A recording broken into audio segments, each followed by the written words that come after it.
Hola a todo el mundo, en esta sección de mi canal de YouTube trato de divulgar conocimientos sobre psicología que puedan ser útiles para el día a día, bien por poderse aplicar fácilmente o porque pueda resultar interesante aprenderlos para entender mejor algunas cosas de este campo.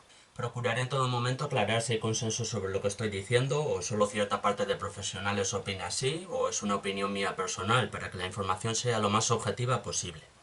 Y en este vídeo toca hablar sobre la psicología de los desastres y las emergencias. Toca hablar de este tema porque es lo que se ha votado en Patreon. Por otro lado, es verdad que es un tema que estaba pendiente desde hace tiempo, pero bueno, igual es posible que los hechos en Valencia con la Dana pues hayan hecho que más gente se incline por querer este vídeo. No sé, sin más, o sea, al menos a este lado del océano me parece probable. La gente que me esté viendo en América Latina pues igual está pensando más en los terremotos de Chile o Perú o los huracanes que han afectado a unos cuantos países caribeños o los deslizamientos de tierra e inundaciones que ha habido en Colombia.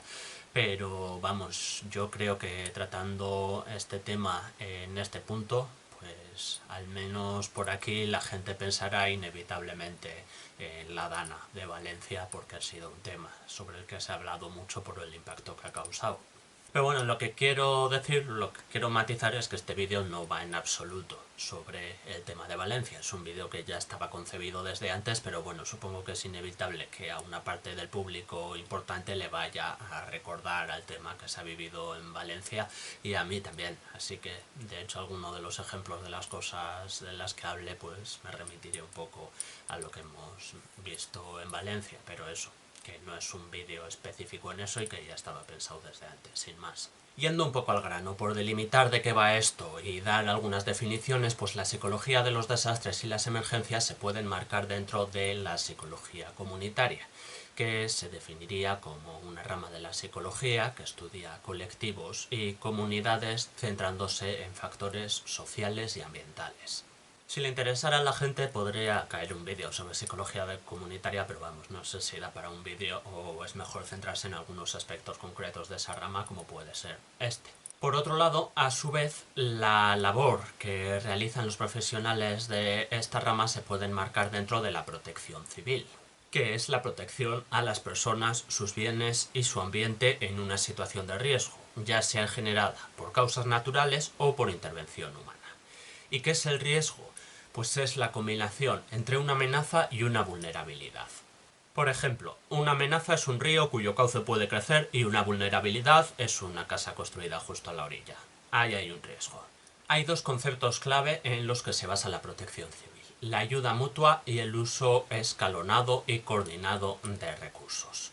Sobre la ayuda mutua no voy a decir mucho más porque ya tengo muchos vídeos hablando sobre el tema y sobre por qué me parece una de las claves más importantes de la supervivencia humana y de la sociedad, así que os invito a ver el vídeo sobre Kropotkin si no lo habéis visto ya. Pero el uso escalonado de recursos también es importante. Tiene que ser eficiente, racional, gradual y bien coordinado para que la acción sea efectiva. Seguramente para reflexionar sobre esto se nos va a volver a venir a la cabeza Valencia, ¿no? Y todos los problemas que fueron surgiendo a la hora de prestar ayuda, como por ejemplo que un barrio fuera atendido primero y ya no quedara prácticamente nada que hacer, mientras en otros barrios necesitaban ayuda urgente y no la estuvieran recibiendo. O toda la gente que acudió a ayudar desde la otra punta del país y a donar cosas, pero también eran tantos que podían producir un atasco y eso provocó algunos conflictos con las autoridades, rollo, mira, me parece estupendo que traigas juguetes para donar a los niños, pero no puedes poner tu furgoneta aquí porque igual se queda atascada en el barro o igual tiene que pasar una ambulancia y no puede porque estás repartiendo juguetes. A su vez, gastar recursos en que Pedro Sánchez y los Reyes visitaran la zona, pues yo creo que fue muy mala idea, pero bueno. Coordinar todo eso es verdad que tiene que ser difícil, pero bueno, se puede hacer mejor o peor también, y ya que ha salido el tema, pues había que comentarlo un poco, sí.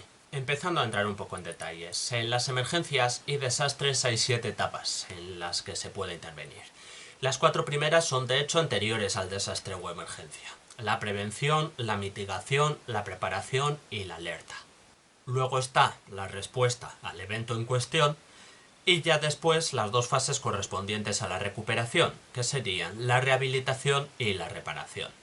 Por cierto, sobre la diferencia entre emergencia o desastre, pues en este contexto se suele considerar que es desastre si, además de ser un acontecimiento con graves consecuencias para unas cuantas personas, también desborda la capacidad de los recursos disponibles. Esa sería la principal diferencia.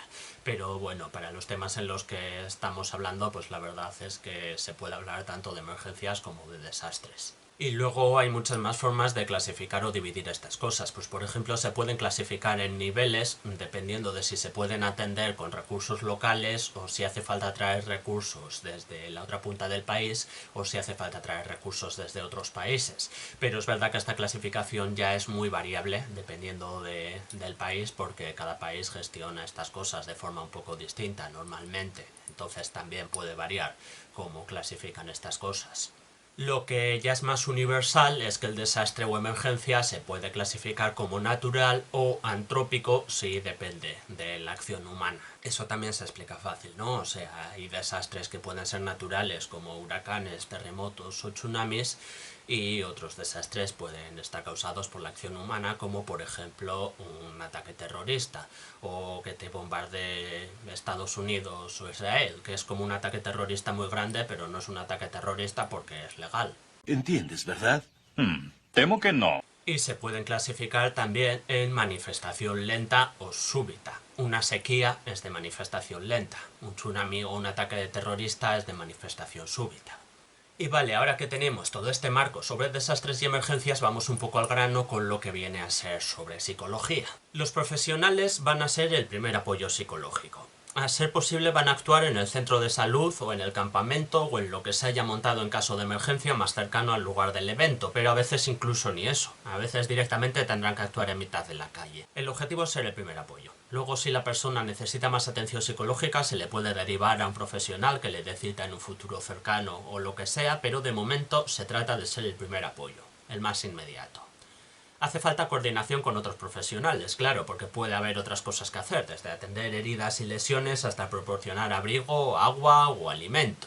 Hay un protocolo bastante estricto, hay que identificarse primero, a veces también hay que dar instrucciones o evitar la interferencia. Esto es algo que puede pasar mucho en este tipo de casos, ¿no? Pues que haya que reconducir a una persona hacia otro lugar porque en el punto en el que está entorpeciendo la labor de otros servicios de emergencia. Que quiero decir, es lo normal, o sea, no es que al decir esto igual suena un poco como que estoy juzgando, pero no para nada, o sea, si un desastre natural se lleva a mi casa, pues yo no sabría qué coño hacer, seguramente me quedaría ahí bloqueado o vete a saber qué haría, pero igual no tomaría después de eso la decisión más racional e igual estaría ahí entorpeciendo la labor de los servicios de emergencia. Es que es normal reaccionar de forma extraña a este tipo de situaciones, ¿no? Lo que de hecho me viene muy bien para encadenar con el siguiente tema a hablar, que es cómo suele ser esta intervención psicológica, y una de las cosas en las que recuerdo que nos pusieron más énfasis cuando estudiamos esto era el explicar eso, que no es que se trate de que se está teniendo una reacción fuera de lo común, o sea, una de las cosas en las que más énfasis se ponía era que al hablar con la persona en cuestión que ha sufrido el desastre o la emergencia, pues subrayar que es una persona normal en una situación fuera de lo normal. O sea que es la situación la que es extraordinaria, y a partir de ahí pues es lógico que la reacción pueda ser una que ni siquiera esperamos o que no es la más útil para seguir sobreviviendo o que no es la más racional o lo que sea, vamos.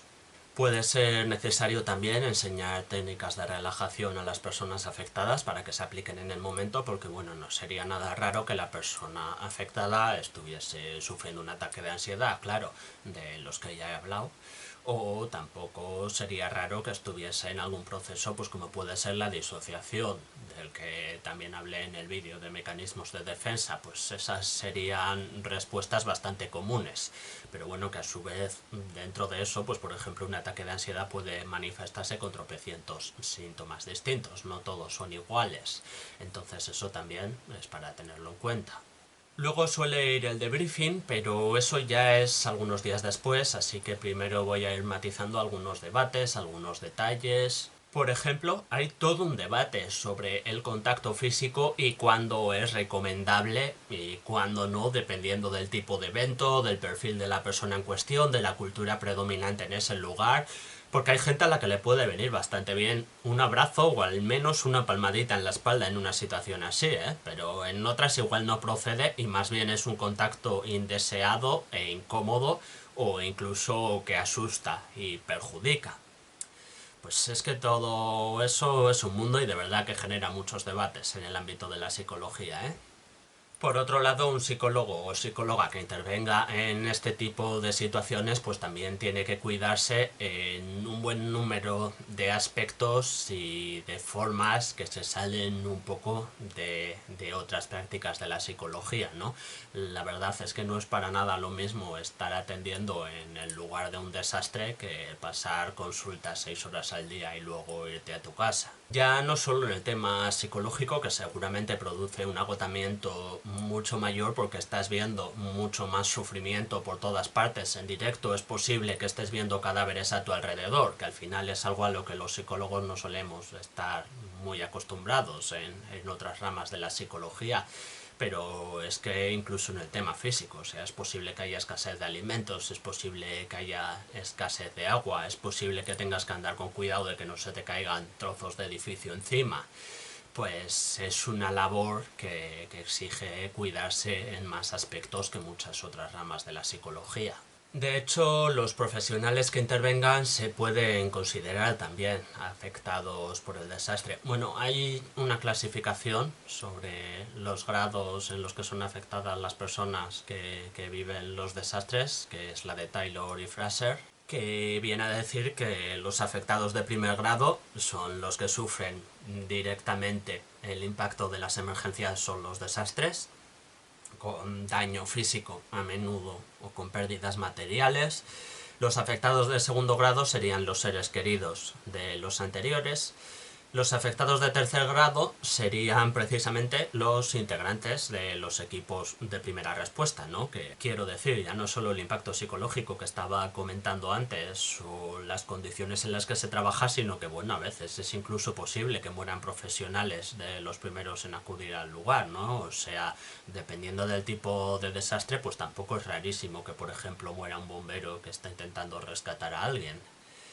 Luego están los afectados de cuarto grado, que es la comunidad en su conjunto por cómo se ve afectada. Los de quinto grado serían las personas que se enteran de lo sucedido de forma más indirecta por los medios de comunicación, y de sexto grado las que no se encontraban en el lugar de los acontecimientos porque estaban en otro lado. Y bueno, avanzando un poco en el tiempo, la siguiente intervención psicológica que se suele llevar a cabo es el debriefing, que es un grupo de apoyo psicológico en el que participan varias de las personas afectadas por el desastre o la emergencia. Es el modelo más popular, que no tiene por qué ser así, ¿no? O sea, habrá quien prefiera no recibir ayuda psicológica o habrá quien prefiera recibirla en privado, pero bueno, cuando se está hablando de esta rama de la psicología, pues digamos que lo estándar es esto, que el siguiente paso así estándar más típico es el debriefing. En estas sesiones se comparten las experiencias y las reacciones que ha tenido cada uno, se repasan técnicas para afrontar el dolor y se habla de lo que podría pasar y cómo podrían ir las cosas. Lo que se puede esperar, vamos. ¿Y qué se puede esperar? Pues bueno, es buen momento para hablar del trastorno de estrés postraumático, que es como lo más típico de entre las peores consecuencias psicológicas que puede tener un desastre o una emergencia, ¿no? Y que puede incluir pesadillas, puede incluir flashbacks, que en este caso nos referimos a revivir las sensaciones que se experimentaron en el momento del desastre o la emergencia, especialmente si hay un estímulo que las recuerde. Puede haber ansiedad, insomnio, hipervigilancia, vamos, saltar o sobresaltarse a la mínima, pensamientos negativos, pérdida de interés en las cosas. Ahora, también a veces no sé si es posible que se sobrediagnostique el trastorno de estrés postraumático, que se use para explicar cosas que en realidad no tienen nada que ver. No sé si me explico. Pues por poner un ejemplo de otro campo, es que fue justo algo que leí y que me llamó la atención, que era como a veces en medicina hay un sesgo por el que distintos problemas físicos que en realidad no suelen tener nada que ver se atribuyen a la obesidad, ¿no? Y se comentaban como experiencias, pues incluso alguna bastante preocupante, en el que una persona con obesidad llegaba a la consulta del médico con síntomas que le habían empezado a aparecer y que le preocupaban, y desde la consulta del médico pues le despacharon con nada, eso es por la forma física que tienes, prueba a hacer dieta y adelgazar un poco, y resulta que en realidad tenía un tumor y estaba experimentando síntomas del tumor. Pues eso, si eso puede pasar en medicina general, pues yo creo que en psicología es posible incluso que sea. Igual es más probable, sí, yo diría que podría ser más probable. Y no sé, estoy pensando pues por ejemplo en cosas como pues no sé, que una persona acude a consulta con síntomas depresivos, y si no hay ningún acontecimiento importante en su vida que pueda explicarlo, pues se le diagnostica una depresión. En cambio, si esa persona igual vivió un desastre hace 3 años, pues se le dice, no, esos síntomas son estrés postraumático, es por lo que viviste hace 3 años. Pues igual no, ¿no? O sea, ¿por qué en un caso es depresión y en el otro caso es trastorno de estrés postraumático? Seguro que ha sido causado por esos acontecimientos, pues no sé. Yo creo que ahí puede que se esté dando cierto sobrediagnóstico, o que se use eso como no sé, como cualquier síntoma de sufrimiento psicológico o cualquier malestar que experimente una persona que ha vivido un desastre o una emergencia, pues decir, pues eso es por eso que viviste, ya está, resuelto, ya no hay que pensar más. Por otro lado, hay un concepto que probablemente hayáis oído porque últimamente está muy de moda, pero en esto sí que encaja bien, que es el de resiliencia, que se define como la capacidad de adaptarse bien a una adversidad, trauma o tragedia. Y normalmente se suele considerar que hay 6 pilares de la resiliencia, que vendrían a ser afectividad, autogestión, autorresponsabilidad, autoestima, positividad y propósito vital. Yo creo que todos se explican bastante bien por sí solos. El propósito vital igual es interesante porque puede llevarnos a hablar de Viktor Frankl, un psiquiatra austriaco, superviviente de Auschwitz, que desarrolló la logoterapia, una terapia basada un poco en superar experiencias dolorosas mediante la búsqueda del sentido de la vida. No sé si he hablado de él en otros vídeos, igual en el de la depresión lo mencioné o igual no, creo que no. Y en este ya no puedo desarrollar mucho porque va siendo hora de terminarlo, pero su libro, El hombre en busca del sentido, me parece muy recomendable. En cuanto a cómo de bien suele ir la resiliencia, pues la verdad es que la mayoría de la gente que pasa por un desastre o emergencia suele volver a la línea base de bienestar emocional en cuestión de meses. Incluso hay entre un 5 y un 10% de la gente que pasa a sentirse mejor de lo que se sentía antes. Ojalá tuviera fuente de estos porcentajes, los tengo en mis apuntes, pero es que hasta copié a mano el cuadro del estudio en cuestión, pero por mucho que he buscado no he podido encontrar ese estudio. En cualquier caso, es un fenómeno curioso que a veces se atribuye a lo que se suele llamar crecimiento postraumático. Este es el concepto que se usa. Como que vivir una experiencia dura puede hacer que valores más la vida y lo realmente importante. Bueno, tenemos toda una saga de películas tan conocida como Saw, que está basada en esta premisa, aunque sea como excusa para hacer gore suave. Así que seguro que lo habéis oído alguna vez, y a veces yo creo que la gente se viene demasiado arriba y se flipa demasiado pensando que esto es un efecto más frecuente o más fuerte de lo que realmente es. Cuando encima también es posible que ese 5 o 10% de gente que se siente mejor unos meses después de un desastre de lo que se sentía antes, pues esto se deba a otros factores, incluyendo la más pura casualidad. Vamos. Y con esto terminamos. Espero que os haya gustado el vídeo. Podéis ver muchos otros en mi canal si queréis. Si no queréis, pues nada, haced lo que queráis.